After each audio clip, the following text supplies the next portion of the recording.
Assalamualaikum warahmatullah. Students, this is our 10th lecture on biomolecule. बेटा previous lecture में हमने enzymes को start कर लिया था और हमने एंजाइम्स का केमिकल नेचर हिस्ट्री हमने पढ़ लिया था। फिर केमिकल नेचर हमने देखा था कि एंजाइम्स में को फैक्टर, को एंजाइम। फिर हमने नॉमनक्लेचर पढ़ लिया था कि एंजाइम्स को कैसे नाम दिए गए हैं।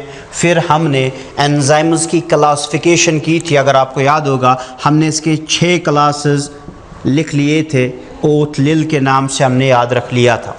नव आज हम स्टार्ट करेंगे स्ट्रक्चर ऑफ एंजाइम, यानी एंजाइम जो है वो कैसे स्ट्रक्चर में होते हैं। तो स्टार्ट हम करेंगे बेटा नेक्स्ट टॉपिक एंजाइम्स का, that is structure of enzymes. Structure of enzymes नजर रख लीजिए बेटा, जो एंजाइम्स है बेटा हम बार बार कह रहे हैं एंजाइम्स प्रोटीन्स है, मगर कौन से प्रोटीन? अगर आपको याद होगा प्रोटीन्स में हमने पढ़ा था, प्रोटीन्स में ग्लोब्यूलर प्रोटीन्स होते हैं जो ग्लोब इन शेप के होते हैं, ग्लोब्यूलर प्रोटीन्स जिनका स्ट्रक्चर 3 डिग्री या 4 डिग्री होता है, अगर आपको याद होगा, क्योंकि प्रोटीन्स के हमने 1 डिग्री और 2 डिग्री, 3 डिग्री और 4 डिग्री हमने पढ़ा था। वो प्रोटीन्स जो ग्लोब्यूलर होते हैं जिनका 3 डिग्री स्ट्रक्चर होगा वही एक्ट होते हैं एज एंजाइम। तो बेटा एंजाइम्स का स्ट्रक्चर कैसा है? पॉइंट नंबर 1, एंजाइम्स और ग्लोब्यूलर प्रोटीन्स। एंजाइम्स जो है बेटा दीज आर ग्लोब्यूलर प्रोटीन्स।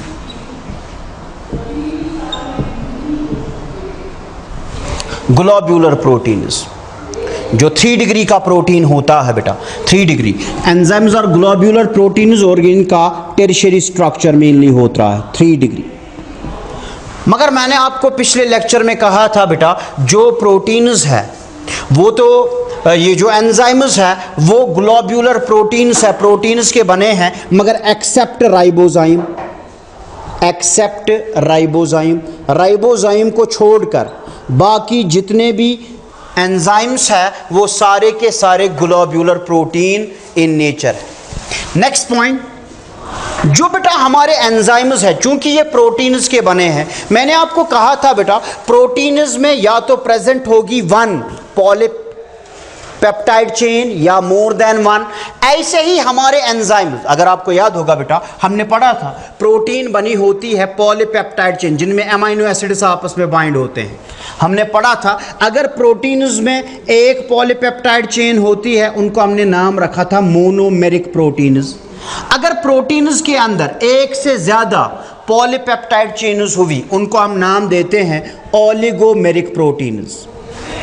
अब ऐसे बेटा हमारा जो एंजाइम है चूंकि ये प्रोटीन है, ये भी या तो एक पॉलीपेप्टाइड चेन इसमें होती है या एक से ज्यादा पॉलीपेप्टाइड चेन इसमें होती है। तो अकॉर्डिंगली हम कहते हैं जो एंजाइम्स है, एंजाइम्स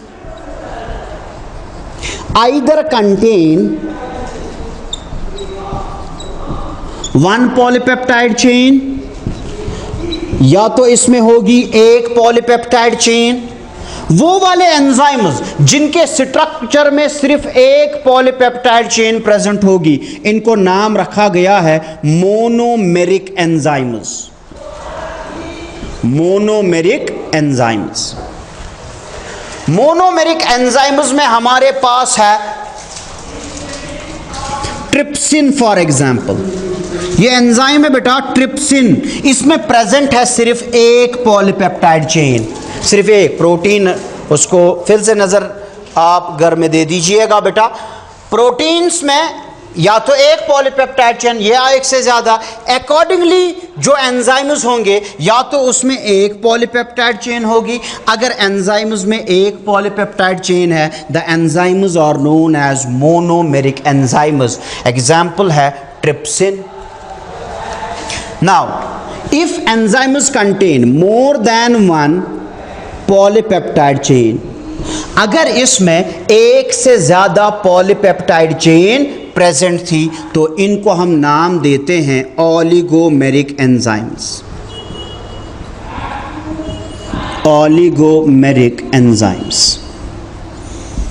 For example, हमने एग्जाम्पल ली थी, अगर आपको याद होगा, रुबिस्को एंजाइम, उसमें 24 polypeptide chain, pyruvate dehydrogenase 72 polypeptide chains. Rubisco एक एंजाइम है, इसकी फुल फॉर्म हमने लिख ली थी, रुबिस्को बिसफॉस्फेट कार्बोक्सिलेज ऑक्सीजनेज। इसमें प्रेजेंट होती है 24 polypeptide chains. It is a oligomeric enzyme. ऐसे हमारे पास है पायरुवेट डिहाइड्रोजिनेज, इसमें प्रेजेंट है 72 पॉलीपेप्टाइड चेन्स। सो बेटा एंजाइम्स को जब हम कैटेगराइज करते हैं, स्ट्रक्चर में आपको याद रखना है, आइदर एंजाइम के स्ट्रक्चर में या तो एक पॉलीपेप्टाइड चेन होगी, अगर एक पॉलीपेप्टाइड चेन प्रेजेंट है मोनोमेरिक एंजाइम, अगर एंजाइम में एक से ज़्यादा पॉलीपेप्टाइड चेन्स प्रेजेंट है, इनको हम नाम देते हैं ओलिगोमेरिक एंजाइम्स।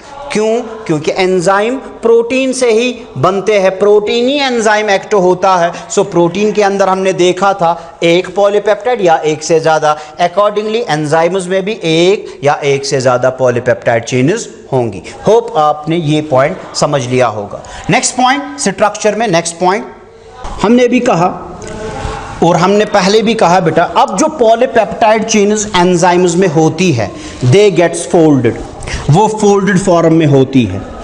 जो एंजाइम्स की पॉलीपेप्टाइड चेन्स होती है,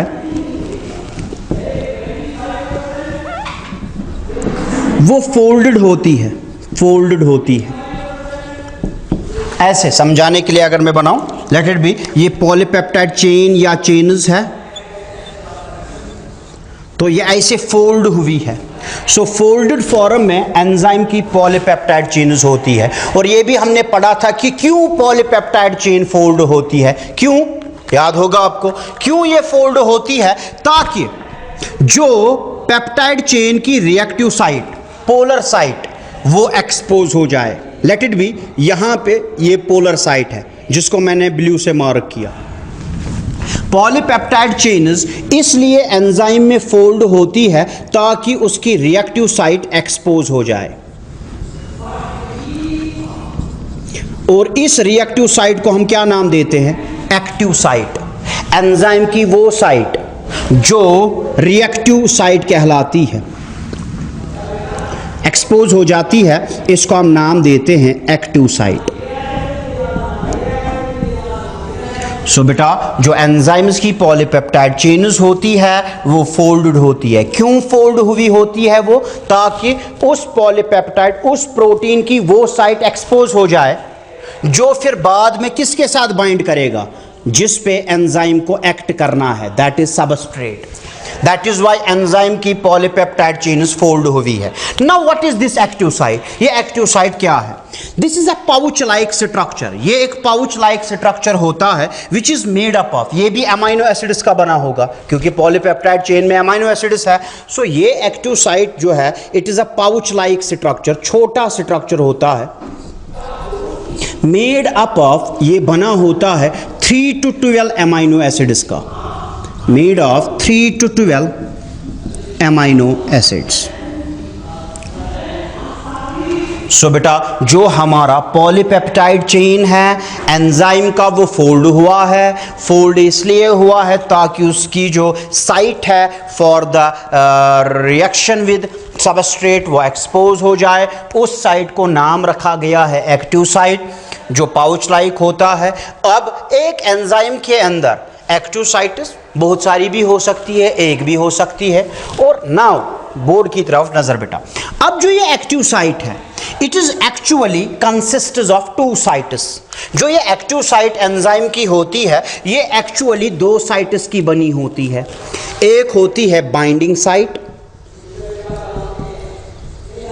और दूसरी होती है कैटालिटिक साइट। इसकी 2 साइट्स होती है। समझाने के लिए मैं बताऊंगा बेटा, let it be, this is the enzyme. अब देखो आप, समझाने के लिए हम बोर्ड पे एक एग्जांपल लेंगे। Let it be, this is the enzyme और ये एंजाइम की एक्टिव साइट है। This is the active site. Now बेटा इस एक्टिव साइट, अब यहां पे हमारा सबस्ट्रेट है। Let it be, this is the substrate. इस एंजाइम को इस सबस्ट्रेट पे एक्ट करना है। अब होगा क्या, ये सबस्ट्रेट पहले इस एक्टिव साइट की बाइंडिंग साइट्स के साथ बाइंड होगा। बाइंडिंग का मतलब है जो पकड़ेगा। कैसे? This substrate makes hydrogen bonds with the binding site, with the amino acids of binding site. So substrate क्या करेगा? ये बाइंड होगा, binds with the amino acids जो कि बाइंडिंग साइट्स में है। ये सबस्ट्रेट अमाइनो एसिड्स के साथ बाइंड करेगा bye means of hydrogen bonds. इनके दरमियान हाइड्रोजन बॉन्ड बनेगा, सबस्ट्रेट बाइंड हो जाएगा। अब क्या होगा? जब एक्टिव साइट के साथ ये सबस्ट्रेट बाइंड हुआ, नाउ दिस कैटालिटिक साइट, अब ये जो कैटालिटिक साइट है और ये सबस्ट्रेट है, इनके दरमियान होती है electrophilic and nucleophilic reaction. Chemistry में आप डिटेल में पढ़ेंगे, यहाँ पे सिर्फ आपको याद रखना है, यहाँ पे हो जाएगी इलेक्ट्रोफिलिक एंड न्यूक्लियोफिलिक रिएक्शन। क्या हुआ? फिर से नज़र रख लीजिए। This is the enzyme. इस एंजाइम को इस सबस्ट्रेट के साथ बाइंड करना है। अब एंजाइम की कौन साइड बाइंड करेगी? The active site. वो एक्टिव साइट है। नाउ एक्टिव साइट एक्चुअली दो साइट्स की बनी है। नंबर 1 है बाइंडिंग साइट। अब सबस्ट्रेट बाइंडिंग साइट के अमाइनो एसिड्स के साथ हाइड्रोजन बॉन्ड बनाएगा। अब जब वो बाइंड हुआ, अब यही सबस्ट्रेट अब इस पे कैटालिटिक साइट के अमाइनो एसिड्स एक्ट करेंगे और उनके दरमियान हो जाएगी इलेक्ट्रोफिलिक एंड न्यूक्लियोफिलिक रिएक्शन। अब क्या होगा? अब जब ये सबस्ट्रेट के साथ ये रिएक्शन शो करेगा, सबस्ट्रेट के बॉन्ड्स वीक हो जाएंगे, इसके बॉन्ड्स वीक हो जाएंगे, so that after dissolution it forms the product. Let it be, ये सबस्ट्रेट ब्रेक हुआ अब A+B में। ये सबस्ट्रेट, इसके बॉन्ड्स ब्रेक हुए और इसने बनाया A+B। इसके बॉन्ड्स वीक हो जाते हैं, सो दैट आफ्टर डिसोसिएट, जब ये डिसोसिएट हो जाएगा, इट फॉर्म्स द प्रोडक्ट। ये मैंने जस्ट एक सिंपल कॉन्सेप्ट दिया बेटा। एक्चुअली ऐसा जो है इसका मैकेनिज्म बड़ा है, मगर सिंपल बनाने के लिए हमने कहा एंजाइम के अंदर एक साइट होती है एक्टिव साइट। एक्टिव साइट वो साइट है विच binds with the substrate. Now actually active site consists of 2 sites, binding site and catalytic site. Substrate binds with the binding site by means of amino acid, with the amino acids by means of hydrogen bond. जो ही ये इसके साथ bind हुआ, फिर बेटा catalytic site के amino acids के साथ इसमें इलेक्ट्रोफिलिक एंड न्यूक्लियोफिलिक रिएक्शन होती है, तो इस सबस्ट्रेट के बॉन्ड्स वीक हो जाएंगे और हमें मिल जाएगा क्या बेटा? प्रोडक्ट मिल जाएगा। इसका मतलब है, नजर रख लीजिए बोर्ड पे, वो एंजाइम, कौन एंजाइम अब ज्यादा एफिशिएंट होगा? एंजाइम की एफिशिएंसी किस पे डिपेंड करेगी? चलो बताओ बेटा, एंजाइम कितना एफिशिएंट होगा, वो कितना काम करेगा, वो डिपेंड करेगा एक एंजाइम के अंदर कितनी एक्टिव साइट्स है। It is directly proportional to number of active sites. So enzyme efficiency depend करेगा नंबर ऑफ एक्टिव साइट्स पे। जिस एंजाइम पे जितनी ज्यादा एक्टिव साइट्स होंगी वो उतना ही ज्यादा एफिशिएंट होगा, जिसमें जितनी कम एक्टिव साइट्स होंगी वो उतना ही कम एफिशिएंट होगा।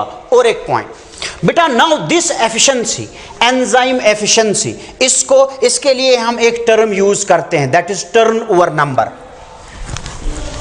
नजर रख लीजिए बेटा यहां पे, एंजाइम एफिशिएंसी, इसके लिए हम एक टर्म यूज करते हैं टर्नओवर नंबर। टर्नओवर नंबर क्या है? Number of substrate molecules. जो नंबर ऑफ सबस्ट्रेट मॉलिक्यूल्स यहां पे हम लिखेंगे, टर्नओवर नंबर क्या है? It is the number of substrate molecules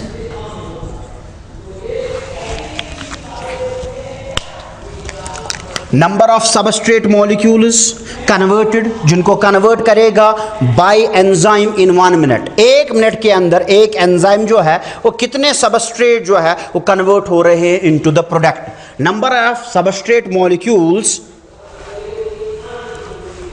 number of substrate molecules converted bye an enzyme in 1 minute, in 1 minute. 1 minute के अंदर बेटा एंजाइम कितने सबस्ट्रेट्स पे एक्ट कर रहा है जिससे प्रोडक्ट बन रहा है, that is called turnover number. So turnover number किस एंजाइम का ज्यादा होगा? टर्नओवर नंबर उस एंजाइम का ज्यादा होगा जिसमें एक्टिव साइट्स ज्यादा है। नाउ आपके नीट का question, maximum turnover number in human beings या एनिमल्स में, एनिमल्स में सबसे ज्यादा टर्नओवर नंबर किस एंजाइम का है? उसका नाम है, बोर्ड की तरफ नजर, इससे भी आपको समझ में आ जाएगा कि एंजाइम कितना जरूरी है। उस एंजाइम का नाम है carbonic anhydrase. Carbonic anhydrase has the maximum turnover number in animals. चलो रिएक्शन देखते हैं जिस पे एक्ट करता है। बोर्ड की तरफ नजर, हमारे बॉडी में एक रिएक्शन होती है, ये आपको रेस्पिरेशन में पढ़नी है। जब हम इंशाल्लाह रेस्पिरेशन पढ़ेंगे ह्यूमन फिजियोलॉजी में, उस टाइम पे हम डिटेल में पढ़ेंगे। एक रिएक्शन हमारे बॉडी के अंदर होती है, this reaction, carbon dioxide binds with water in presence of this enzyme, या कार्बन डाइऑक्साइड एंड वाटर, ये बनाता है H2CO3 carbonic acid, carbonic acid. No बेटा, अब देखो ब्यूटी क्या है एंजाइम्स की। देखा गया है कि अगर एंजाइम नहीं होगा, ये रिएक्शन जो है इसके 200 मॉलिक्यूल्स बनेंगे पर आवर में, 200 मॉलिक्यूल्स पर आवर। यानी H2CO3 जो बनेंगे एक आवर में कितने वो बनेंगे? 200। अब देखो ब्यूटी एंजाइम्स की, जिसका टर्नओवर नंबर ज्यादा है, कार्बोनिक एनहाइड्रेज। अब यही रिएक्शन, मगर इसको हम अब करवाएंगे इन presence of enzyme, in presence of carbonic anhydrase. अब देखो ब्यूटी क्या है, ब्यूटी ये है, नाउ पर second will form 6 lakh molecules of H2CO3। कितने? 6 लाख, मगर कितनों में? 1 सेकंड में। This is the beauty of enzyme. So इसलिए मैंने कहा था प्रीवियस लेक्चर में, without enzyme life is not possible. अब देखो खुद, अगर ये, अब देखो कितनी स्लो रिएक्शन है, 200 मॉलिक्यूल्स पर आवर, मगर यहां पे आप देख लीजिए इन presence of carbonic anhydrase 6 lakh molecules बन रहे हैं। आपकी टेक्स्ट बुक ने लिखा है एंजाइम की वजह से जो ये रिएक्शन फास्ट हुई, it is 10 million times fast. Text book में जो भी पॉइंट होगा उस पर फोकस कर लीजिए, 10 मिलियन टाइम्स ये फास्ट होता है। दैट इज द रीजन हमने कहा सबसे ज्यादा जो टर्नओवर नंबर एंजाइम्स में है वो किसका है बेटा? कार्बोनिक एनहाइड्रेज में। क्या आपने याद रखा स्ट्रक्चर में? एंजाइम्स में पॉलीपेप्टाइड चेन होती है, वो पॉलीपेप्टाइड चेन 3D स्ट्रक्चर उसका है, वो फोल्ड हुई होती है। फोल्ड क्यों? ताकि उसकी एक्टिव साइट एक्सपोज हो जाए। ना एक्टिव साइट जब एक्सपोज हो गई, उसकी 2 साइट्स होती है, बाइंडिंग साइट और कैटालिटिक साइट। फिर मैंने कहा एक एंजाइम की एफिशिएंसी डिपेंड करेगी उसमें एक्टिव साइट्स कितनी है, और एक टर्म हम यूज करते हैं टर्नओवर नंबर। टर्नओवर नंबर है कि कितने सबस्ट्रेट मॉलिक्यूल्स कन्वर्ट हो रहे हैं जिन पे एक्ट कर रहा है एंजाइम पर मिनट में। तो सबसे ज्यादा टर्नओवर नंबर है कार्बोनिक एनहाइड्रेज में। Next, properties of enzymes. अब जो बेटा हमारे पास एंजाइम्स है उनकी क्या प्रॉपर्टीज है? Next, properties of enzymes. बेटा मैंने पहले ही कहा था कि जो हमने अमीनो एसिड, प्रोटीन, वो तो छोटे टॉपिक्स थे, मगर एंजाइम एक बड़ा टॉपिक है आपके सिलेबस में। So properties of enzymes. Next, properties of enzymes. Okay, properties of enzymes simple topic है, चलो यहां पे हम डिस्कस करेंगे। पॉइंट नंबर 1, एंजाइम्स क्या होते हैं बेटा? अब अगर आपसे अब कोई भी पूछे एंजाइम्स क्या है, एक्चुअली प्रोटीन है। प्रोटीन क्या है? बड़ा मॉलिक्यूल है, बायो मैक्रो मॉलिक्यूल। बड़ा एंजाइम भी होगा bio macro molecule. So point number 1, enzymes और बायो मैक्रो, मैक्रो होता है बड़ा, मॉलिक्यूल्स, बायो मैक्रो मॉलिक्यूल्स। सो एंजाइम्स और बायो मैक्रो मॉलिक्यूल्स। दूसरा बेटा एंजाइम्स की प्रॉपर्टी है, क्या ये एक रिएक्शन को इनिशिएट कर सकता है? कल ही हमने पढ़ा कभी भी नहीं करेगा। इसका काम क्या है? They only speeds up the rate of reaction. कितना प्रोडक्ट बनेगा उसके रेट को ये इंक्रीज करेगा। नंबर दूसरा, दीज नेवर, इसकी प्रॉपर्टी है these can never initiate a reaction. these only speeds up the rate of spontaneous biochemical reaction. Spontaneous biochemical reaction. Okay, next to third, these never affects the equilibrium of a reaction. बेटा एक reaction है वो equilibrium में है, equilibrium आपको पता है बेटा, वो इक्विलिब्रियम में है।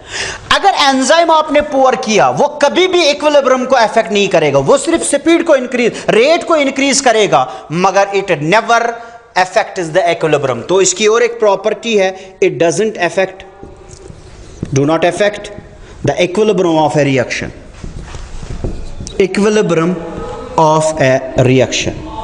नेक्स्ट फोर्थ, बेटा केमिस्ट्री में आप पढ़ते हैं कैटलिस्ट। क्या कैटलिस्ट जब आप डालते हैं रिएक्शन में कैटलिस्ट, क्या वो रिएक्शन के अंदर कंज्यूम होता है? नहीं बेटा। सो जो कैटलिस्ट है it never consumes in a reaction. Enzyme भी बराबर कैटलिस्ट की तरह it never consumes in a reaction. ये रिएक्शन को फास्ट करवाएगा मगर खुद कंज्यूम नहीं होगा।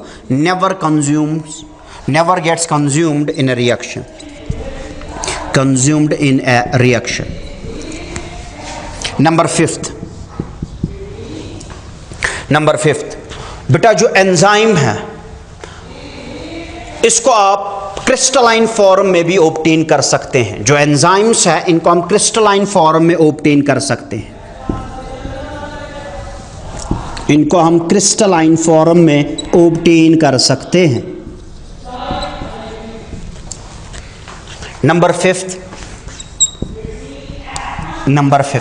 सिक्स्थ, जो एंजाइम्स है बेटा these are used in little concentration. क्योंकि एक ही एंजाइम जो है बहुत काम करता है बेटा, तो हमें एंजाइम ज़्यादा नहीं चाहिए बॉडी के अंदर। सो जब एंजाइम सिक्रीट होता है सेल के अंदर वो लिटिल कंसंट्रेशन में सिक्रीट होता है। Enzymes are used in little concentration, little concentration में यूज होता है। Number seventh, property number 7, these are thermolabile. जो एंजाइम्स है these are thermolabile, these are thermolabile, temperature sensitive ये शो करते हैं। थर्मोलेबाइल टेम्परेचर सेंसिटिवनेस इनमें होती है बिकॉज मोस्ट ऑफ द जो एंजाइम्स है हमारे बॉडी के अंदर वो वर्क करते हैं at a range of temperature, at a given range of temperature 25 degree Celsius to 40 degree Celsius. जितने भी एंजाइम्स है बेटा मोस्ट एंजाइम्स इस रेंज में वर्क करते हैं। No doubt there are certain enzymes जो हाई टेम्परेचर या लो टेम्परेचर भी शो करते हैं एक्टिविटी, मगर मोस्ट एंजाइम्स की एक्टिविटी के लिए ये टेम्परेचर चाहिए। अगर टेम्परेचर कम हुआ द टेम्परेचर, अगर टेम्परेचर क्या हुआ कम, द एंजाइम्स जो है that becomes inactive. At low temperature enzymes becomes inactive. At high temperature अगर 40 डिग्री सेल्सियस से ज्यादा टेम्परेचर था एंजाइम्स गेट्स डिनेचुर्ड, एंजाइम का स्ट्रक्चर टूट जाता है, enzymes gets denatured. At low temperature enzymes becomes inactive, at high temperature enzymes gets denatured। so enzymes को चाहिए optimum range, optimum temperature कहाँ से लेकर बेटा, optimum temperature of 25 to 40 degree Celsius. So बेटा एंजाइम्स की ये कुछ प्रॉपर्टीज थी जो हमने यहाँ पे डिस्कस कर ली कि अच्छा ठीक है, बायो माइक्रोमोलिक्यूल्स है, ठीक है, ये बोर्ड पे लिखे हुए हैं, तो ये हमने प्रॉपर्टीज को यहाँ पे डिस्कस कर लिया। नेक्स्ट क्वेश्चन हमारे पास है, बहुत इंपॉर्टेंट क्वेश्चन बेटा, वो ये है एंजाइम्स जो है अब उनका क्या काम है। एंजाइम्स का काम क्या है? स्पीड करना, स्पीड जो रेट है उसकी स्पीड को इंक्रीज करना, मगर कैसे करेगा? क्वेश्चन है हमारे पास mechanism of action of enzyme. Important question है और बहुत बार आपके कॉम्पिटिटिव एग्जाम्स में उसके रिलेटेड क्वेश्चन आए हुए हैं। सो क्वेश्चन हम यहाँ पे डिस्कस करेंगे, mechanism of action of enzyme. Simple एक यहाँ पे मैं आपको मैकेनिज्म बताने की कोशिश करूँगा। Mechanism of mechanism of action of enzyme. आप नजर रख लीजिएगा बेटा, mechanism of action of enzymes. ये कहा गया है जो एंजाइम्स है they speeds up the rate of reaction 10⁻⁶ to 10⁻12 times. कहा गया एंजाइम्स जो है